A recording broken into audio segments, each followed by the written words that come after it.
My wife looked me straight in the eyes and said, "You need to accept that I'm going on a date with another man."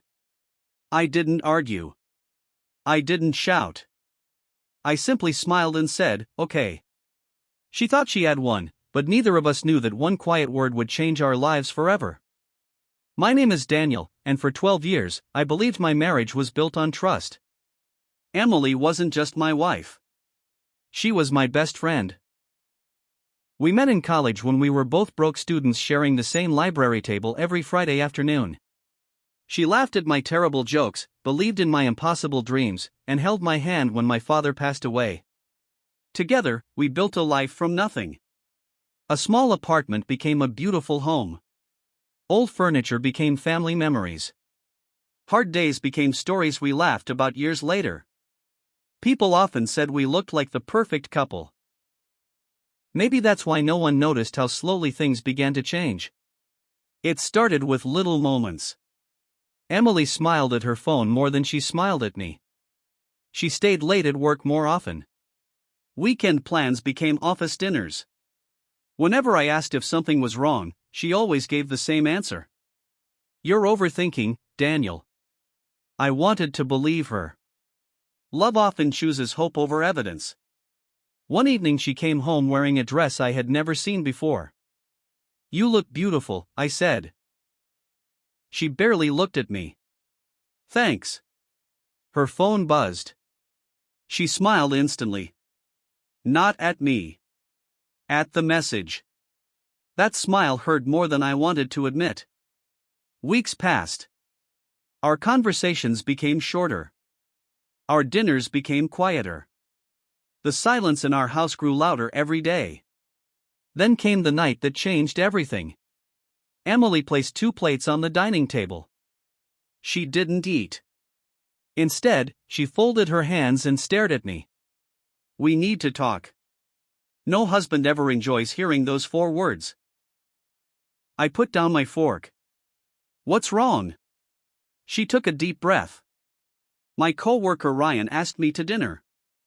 I waited. Surely there was more. She continued. "I want to go." I frowned. "As co-workers?" She shook her head. "No." The room suddenly felt cold. "He likes me." I couldn't speak. She continued with surprising calmness. "I think I deserve the chance to explore my feelings." Every word landed like another stone on my chest. I whispered, "Emily, you're married." "I know." "And you're asking your husband for permission to date another man?" She looked me directly in the eyes. "I need you to accept it." For a moment, my heart wanted to scream. To ask why. To beg. To fight. But something inside me became strangely peaceful. Maybe because the marriage I loved had already started disappearing long before this conversation. I looked at her. Really looked at her. The woman sitting across from me looked exactly like my wife. But somehow she felt like a stranger. After nearly a minute of silence, I simply nodded. "Okay." She blinked. "What?" I said okay. She looked confused. "That's it?" "That's it." She expected anger. She expected tears. She expected an argument. Instead, I quietly finished my dinner. That night she seemed restless. Almost disappointed. Perhaps my calmness bothered her more than any shouting ever could. The next morning, I woke before sunrise. I made coffee. Fed our golden retriever, Charlie. Then I sat on the porch watching the sunrise. For the first time in months, I wasn't thinking about saving my marriage. I was thinking about saving myself. People often believe strength means holding on. Sometimes, strength means knowing when to let go. The following Friday, Emily dressed carefully for her dinner with Ryan. She wore the perfume I bought her on our 10th anniversary. That hurt. Before leaving, she stood near the front door. "Aren't you going to ask where I'm going?" I smiled gently. "I already know." She hesitated. You really don't care? I looked at her kindly. I care enough not to stop someone who has already made their choice. She didn't answer. She simply left. The front door closed. Softly.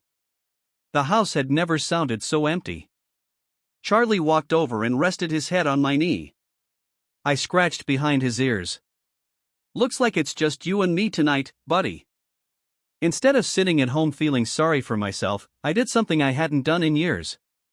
I called my older sister, Sarah. She answered immediately. Daniel? Hey. You sound tired. I am. 3 hours later, I was sitting in her kitchen drinking coffee while telling her everything. She listened without interrupting. When I finished, she reached across the table and squeezed my hand. You know what hurts the most? I asked. What? I still love her. Sarah smiled sadly. You can love someone and still know they're no longer treating you with the respect you deserve. Her words stayed with me all weekend. For the first time in years, someone reminded me that kindness should never mean accepting disrespect. That realization became the beginning of a completely different life. Emily came home just after midnight. She looked at me, expecting questions. I simply smiled and said, I hope you got home safely. For a second, she looked disappointed. The next morning, I quietly packed a small suitcase. Are you leaving? She asked. Yes, I replied. Not because you went on a date, but because a marriage cannot survive without mutual respect. She stared at me in silence.